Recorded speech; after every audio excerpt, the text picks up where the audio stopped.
Salam uşaqlar, bugün biz üçbucaqlar mövzusunun izahına baxacağıq. Üçbucaq deyəndə bir düz xətt üzərində olmayan üç nöqtənin ardıcıl birləşməsindən alınan fiqur nəzərdə tutulur. Yəni üçbucaqlar haqqında baxaq ki, üçbucaq, baxın. Deyək ki, bilirik ki, bunun daxili bucaqlarının cəmi, məsələn, alfa, beta, gamma, daxili bucaqlarının cəmi 180 dərəcəyə bərabərdir. Amma xarici bucaqların, bu daxilidir. Xarici bucaqlarının cəmi isə, cəmi 360 dərəcəyə bərabərdir. Bu həmişə doğrudur. Üçbucaqda ümumiyyətlə bir üçbucağın xarici bucağı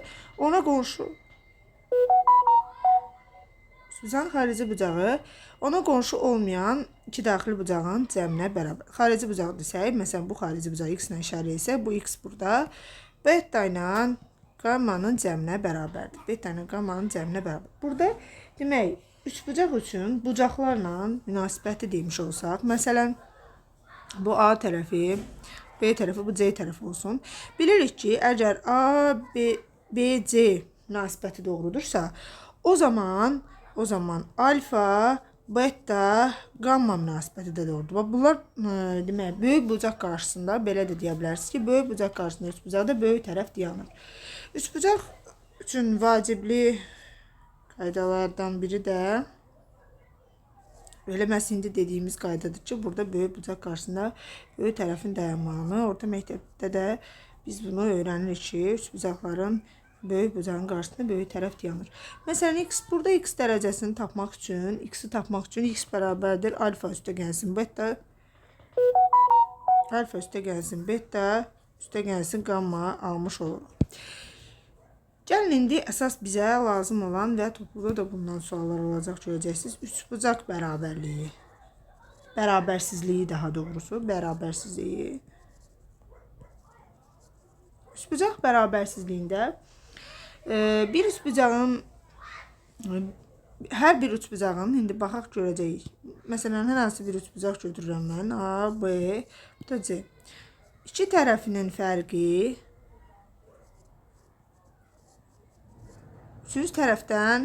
üçüncü tərəf iki tərəfin fərqindən böyükdür, amma cəmindən isə kiçikdir. Bu üçbucaq üçün birinci halda. İkinci halda isə oldu, məsələn, alfa iti bucaq olarsa. Məsələn, hər hansı bir dənə üçbucaq seçirəm, alfa. Əgər alfa iti bucaqlıdırsa, demək,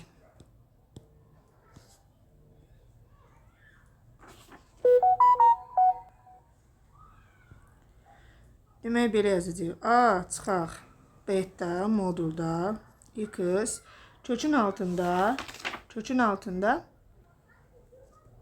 a kvadratı üstə gəlsin b kvadratı. Bərabərliyini biz almış oluruq. Burada demək, bu oldu alfa iti bucaq olarsa. Alfa kör bucaq olarsa, üçüncü şərt daxilində alfa kör bucaq olarsa, yəni alfa kör bucaq olarsa, bu zaman isə a kvadratı plus b kvadratı x a üstə gəlsin b bərabərliyindən qeyd edilmiş oluruq. Kör bucaq, bunu etalon kimi düşünəndə burada düşünürsünüz ki, məsələn, bu düzbucaqlı üçbucaq düşünürsünüz ki, düzbucaqlı üçbucaqda a kvadratı üstə gəlsin b kvadratı c kvadratına bərabərdir. Yox, məsələn, bu a kvadratı plus b kvadratından böyükdürsə, demək, bu mütləq kör bucaqlıdır. Yox, a kvadratı plus b kvadratından balacadırsa, bu onda mütləq nə olacaq? Kör bucaqlı üçbucaq olacaqdır. Alfa, beta hər üçü iti bucaq olarsa isə, belə bir düstur deyirik. A kvadratı çıx b kvadratı, x kök altında a kvadratı plus b kvadratı qeyd etmiş oluruq. İndi isə üçbucağın elementlərindən hündürlük anlayışı, tən bölən və median anlayışına baxaq. Demək, üçbucağın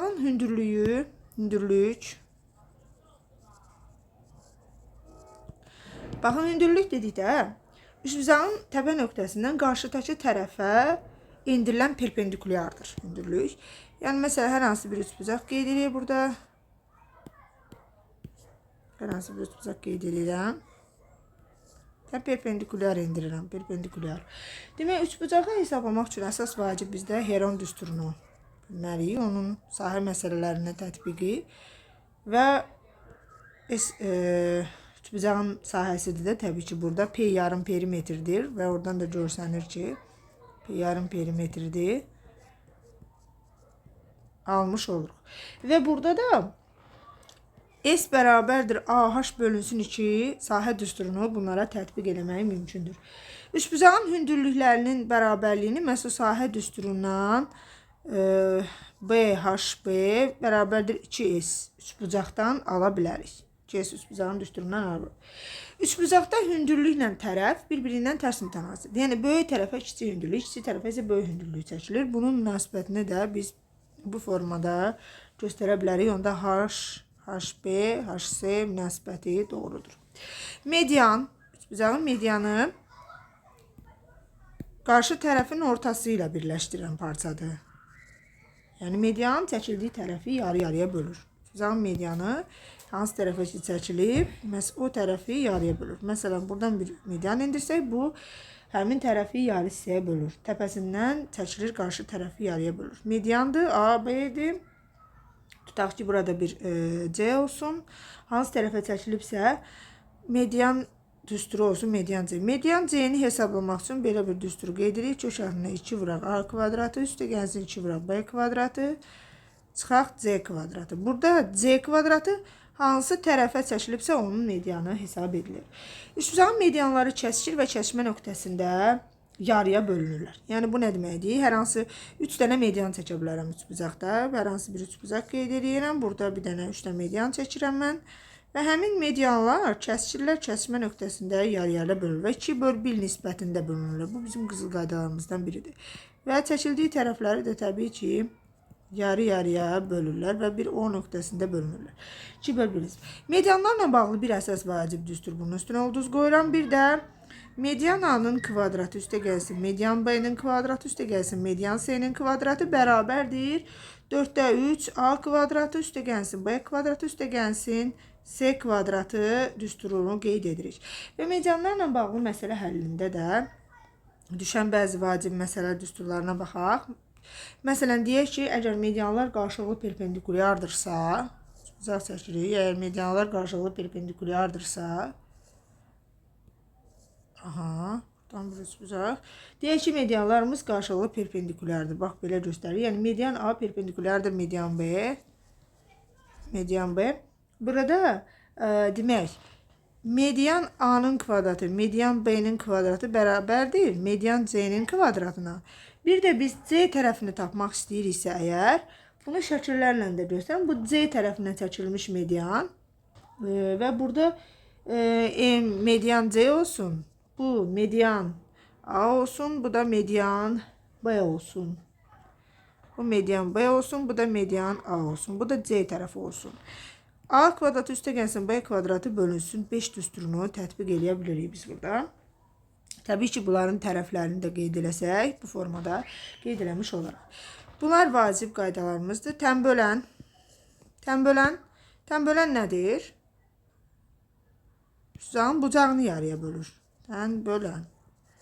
Tənbölən nə iş görür? Bucağı yarıya bölür. Tənbölən üçün demək, qaydalara baxaq. Üçbucaq çəkdik. Burada da tənböləndə məsələn B, A, hər hansı bir C tərəfi M, N, C bölünmüşdür. Demək, B-nin M-ə nisbəti bərabərdir A-nın N-ə. Bu tənbölən olsun, L hərfi ilə işarə olunur. L kvadratı bərabərdir A vuraq B çıxılsın C düsturu. Burada vacib düsturlardan biridir. Yəni, hər hansı bir üçbucaqda tənbölən anlayışını biz burada görmüş oluruq. Və bir də üçbucağın tənböləni medianın hündürlüyü arasında münasibəti soruşmuş olsaq əgər, median, tənbölən və hündürlük. Demək, burada ən böyüyü üst-üstə də düşə bilərlər. Təbii ki, istisna hallar var. Biz bilirik ki, bərabər yanlı üçbucaqda indi deyəcəm. Onlar üst-üstə düşürlər. Üst-üstə düşmə ehtimalları ola bilər. Bu oldu tənbölən. Tənböləni bucaq işarəsindən bu formada işarə eləmiş olur. Tənbölənlə bağlı bucaq məsələlərində demək, sizdən soruşa bilər ki, üçbucağın demək, xaricinin tən böləninin və tən bölənlər xaricdən çəkilərsə, iki daxili bucağının tən bölənlər arasındakı kör bucağı. Məsələn, baxın burada məsələn müqayisə edəcəm. İki dənə bir daxili bucaqlarının tən bölənlər arasında kör bucağı tapmaq istəyiriksə, o zaman bəs bura bir beta desək, bura A desək, bura C desək, onda alfanı tapmaq istəsək, yəni bura alfa desək, alfa bərabərdir beta bölünsün 2 üstə gəlsin 90 dərəcə. Yox, əgər biz üst bucağı bu formada çəksək, bu tən bölən olduğunu təbii ki göstərməliyik biz. Tən böləndir bunlar. Yox, əgər biz bunu xaricdən çəkmiş olsaq isə, xaricdən çəkmiş olsaq, məsələn, baxaq ki, belə bir üst bucaq çəkirik və onu xaricdən çəkirik tən bölənini. Və bu zaman isə hər hansı bir alfa bucağını tapmaq üçün isə bura B desək, bura A desək, bura C desək, təbii ki bu tən böləndir. Alfanı tapmaq üçün 90 dərəcə minus beta bölünsün 2 qaydamızda tətbiq edilmiş olur. Üst bucaqda münasibətlər var bir də. Münasibətlər necədir? Yəni üst bucaqda hər hansı bir təpədən çəkilən median ola bilər, hündürlüklə tən bölən arasındakı bucaq. Hündürlüklə tən bölən arasındakı bucağı tapmaq üçün üst bucaqdır. Hər hansı bir hündürlüklə tən bölən arasındakı bucaq. Hündürlük və tən bölən arasındakı bucaq. Məsələn, deyək ki, hündürlük çəkmişəm, bir də tən bölən çəkmişəm. Hündürlük çəkmişəm, bir də tən bölən çəkmişəm. Və LH və burada olsun A bucağı olsun, bu C bucağı, bu da B bucağı olsun. Onda biz bu arada bulan bu balaca x-i tapmaq üçün bucaq A çıxılsın, bucaq C bölünsün 2 qaydasını tətbiq eləmiş olur. Və ikincidə hipotenuza çəkilən medianla tən bölən arasındakı bucağı tapmaq. Bu videosun birincimiz. İkincidə isə medianla tən bölən arasındakı bucağı tapmaq üçün isə medianla tən bölən arasındakı bucaq. Tutaq ki, biz median və tən bölən çəkirik indi. Median, tən bölən. Medianla tən bölən arasında yenə A, C xassimizi x tapmaq istəyiriksə, yenə də bucaq C çıxılsın bucaq A bölünsün 2 bərabərdir x bucağına işarə eləmiş olur. Üçüncüdə isə, əgər bizdən soruşarsa isə, hündürlük ilə median arasındakı bucaq, hündürlük ilə median arasındakı bucağı tapmaq üçün isə, yəni x bərabərdir. Yenə eyni qaydada tətbiq edirik. Hündürlük ilə median arasındakı bucağı tapmaq üçün isə, yəni bu bucaqdan gedir söhbət. A, C, B də əlavə eləmiş olsaq, bu bucağı tapmaq istəsək, onda bucaq A çıxılsın bucaq C qaydamızı tətbiq eləmiş oluruq.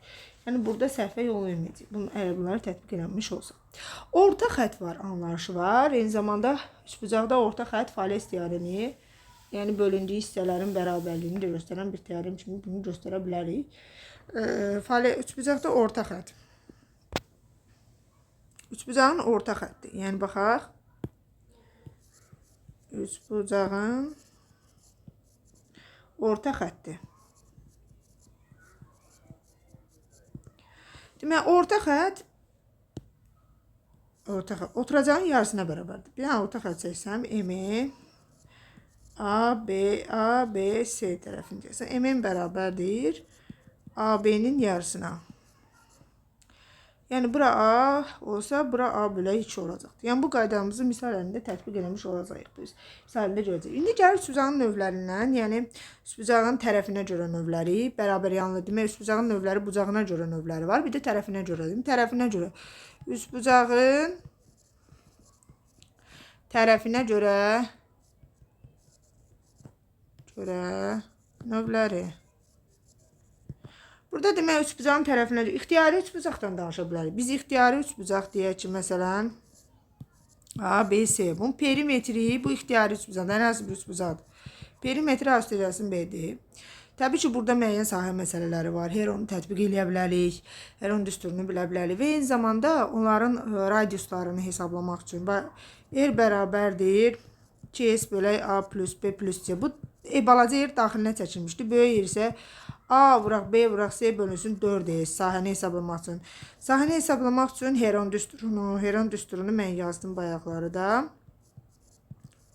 Yəni birinci qaydada biz sahəni hesablayanda, hündürlüyü yazanda mən qeyd etdim.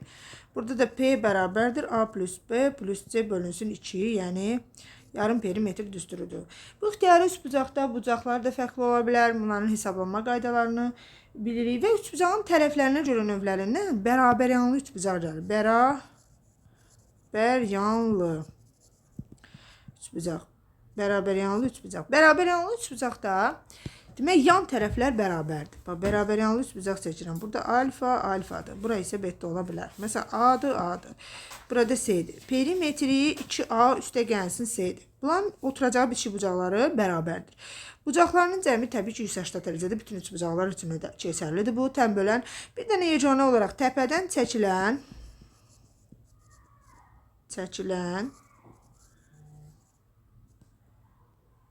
median, tən bölən və hündürlük üst-üstə düşür burada. Təpədən çəkilən median, tən bölən hündürlük üst-üstə düşür. Bərabəryanlı üçbucaqda. Bərabəryanlı üçbucağın perimetrini qeyd edirik. Tən bölən düsturları burada keçərlidir.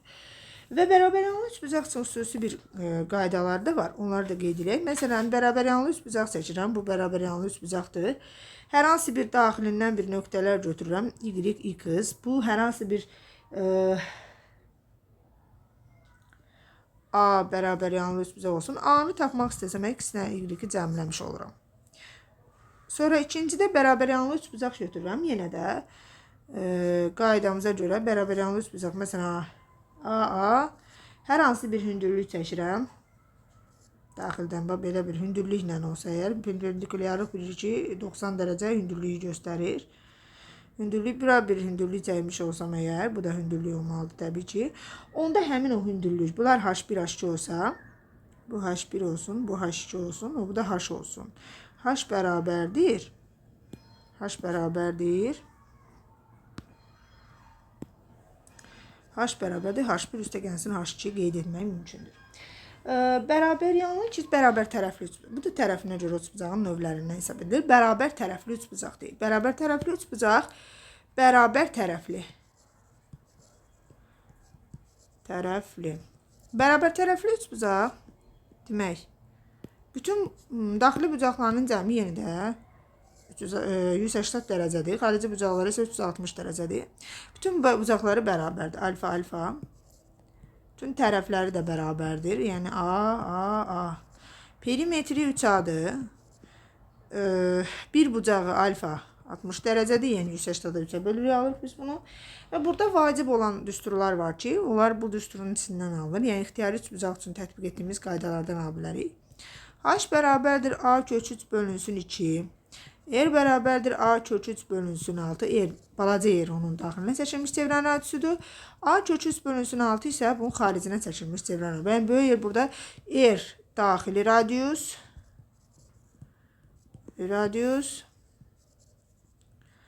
Balaca böyük yer isə xarici. Xaricinə çəkilmiş çevrənin radiusudur. Yəni burada bərabər tərəfli üçbucaq üçün vacib olan düsturlardır. Buradan sahəni yazır. S bərabərdir A kvadratı kök 3 bölünsün 4. H bərabərdir. Demək R balaca yerlə böyük yerin cəminə bərabərdir. Böyük yer isə balaca yerin 2 misilinə bərabərdir. Böyük yer isə balaca yerin 2 misilinə bərabərdir. Bunu düsturdan da baxıb biz görə bilərik.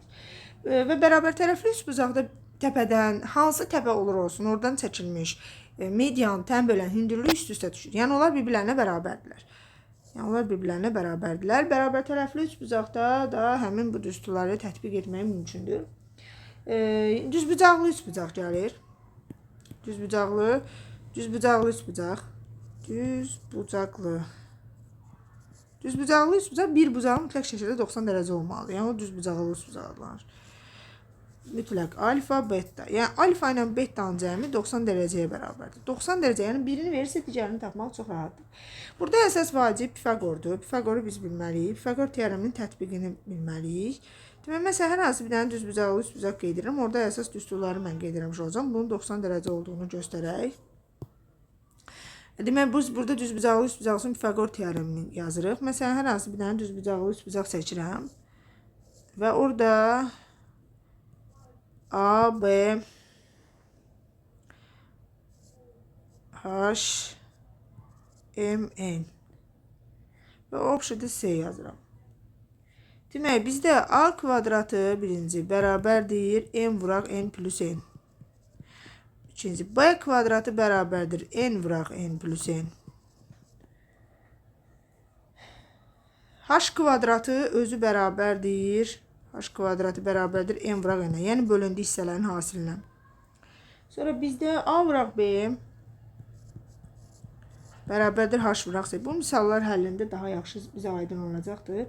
Ən vacibini isə başda qeyd edirəm. Pifaqor a kvadratı üstə gəlsin. B kvadratı bərabərdir c kvadratı. Yəni burada a, b, c. Bu a ilə b katet. A və b katetdir. C hipotenuz. C isə hipotenuz adlanır.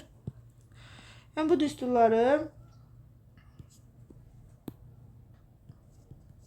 1 bölək a kvadratı üstə gəlsin 1 bölək b kvadratı bərabərdir 1 bölək h-ın kvadratına. Qeyd eləmiş olur. Düzbucaqlı üçbucaqda xüsusi hallar ola bilər. O xüsusi hallar hansılardır? Məsələn, bucaqları ilə bağlı. Düzbucaqlı üçbucaq çəkirəm, məsələn.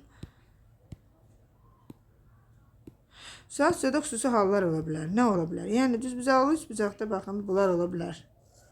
Hər hansı bir düzbucaqlısı 30, 60, 90 dərəcə təbii ki. 30 dərəcə bucaq qarşısındakı katet hipotenuzun yarısına bərabər. Yəni bu 2x isə bu x-dir. 60-ın qabağındakı isə onun kök 3 misilinə bərabərdir. 45 də ola bilər. Yəni bura x-dirsə, bu x-dirsə, bu x kök 2 olacaqdır. 45 dərəcəlik xassəsində biz misal həllində tətbiq edib görəcəyik. Yəni əsas məsələ 30-60-ı yaxşı biləndən sonra bu rahat olacaqdır. Tətbiq eləmək rahat olacaqdır. Düzbucaqlı üçbucağın daxilinə və xaricinə çevrə çəkmək mümkündür təbii ki. Daxilinə çəkilmiş çevrənin radisi bunu şəkil üstündə də göstərmək mümkün. Məsələn, daxilinə bir dənə çevrə çəkirəm, düzbucaqlı üçbucağın. Və bir dənə xaricinə də çəkə bilərəm, məsələn. Şəkillərinə görə. Əgər daxilinə çevrə çəkmişəmsə, bu r bərabərdir a plus b çıxaq c bölünsün 2 düsturu. Xaricinə çevrə çəkilmişəmsə, bu c-də təbii ki. Xaricinə çəkilmiş çevrə isə hipotenuzun yarısına düşür. Xaricinə çəkilmiş çevrə hipotenuzun yarısına düşür. Və biz burada Pifaqor ədədlərini, eyni zamanda isə Pifaqor ədədlərini 3, 4, 5 və məsələn, müəyyən bir ədədlər var ki, onlar mütləq şəkildə Pifaqor ədədlərdir. Məsələn, 3, 4, 5. Yəni 3-ün kvadratını, 4-ün kvadratını toplayanda 5-in kvadratını almış oluruq.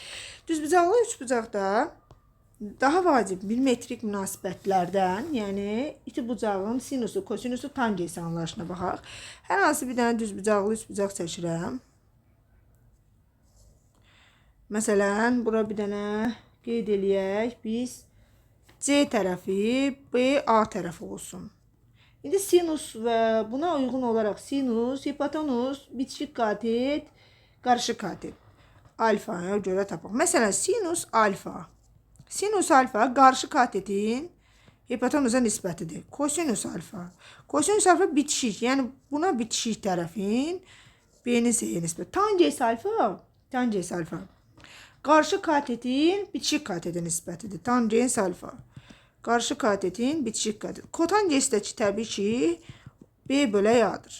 Yəni bunu tətbiq eləmək mümkündür. Bunlar artıq trigonometriyada, orada müəyyən trigonometrik bucaqları, onların dərəcələrini keçəndə bunu daha yaxşı anlamış olacaq. Üçbucaqda, bir də ixtiyari hər hansı bir üçbucaqda istənilən üçbucağın da xaricinə və daxilinə çevrə çəkmək olar. Bax, burada biz ixtiyari üçbucaq üçün qeyd elədik bunları. Onu da xaricinə və daxilinə çevrə çəkmək mümkündür. Bu düsturlardır. Bu ixtiyari üçbucaq üçün olan düsturlardır. Bax, qeyd eləyirik. Burada ixtiyari üçbucağın xaricinə çəkilmiş çevrənin mərkəzi, xaricinə çəkilmiş çevrənin mərkəzi tərəflərin orta perpendikulyarının kəsişmə nöqtəsidir. Daxilinə çəkilmiş çevrənin kəsişmə nöqtəsi isə düşür tənbölənlərin kəsişmə nöqtəsinə. Yəni, hər hansı bir üçbucaqda daxilinə çevrə çəkilibsə, ixtiyari bir üçbucaqdan gedir söhbət, istənilən bir üçbucaqda. Tənbölənlərin kəsişmə nöqtəsi, daxilinə çevrə çəkilibsə, həmin o tənbölənlərin kəsişmə nöqtəsidir. Tərəflərin orta perpendikulyarı isə xaricinə çəkilmiş üçbucaqda yerləşir. Yəni, bunları qeyd eləmiş oluruq. Üçbucaqda konkretlik münasibətlərini biz TBT, TTT və BTB əlamətlərini bucaqların bərabərliyinə görə istifadə edirik. Və onlar da müəyyən bir məsələ həllərində bizim köməyimizə gələcəkdir. Demək, burada öyrənmiş olduğumuz vacib qaydaları Üsbucaq üçün qeyd etdik. Əsas vacib qaydalar medianın xassələrini, üsbucağın özünün daxilən seçilməsi seçilmiş, xaricini demək, daxili bucaqlarının cəmi, xarici bucaqlarının cəmi, üsbucaq bərabərsizlikləri. Orada bizim hündürlüyümüz var. Hündürlüyü ilə tənbələnin, medianın bir-biri ilə olan münasibətlərini qeyd etmiş olduq.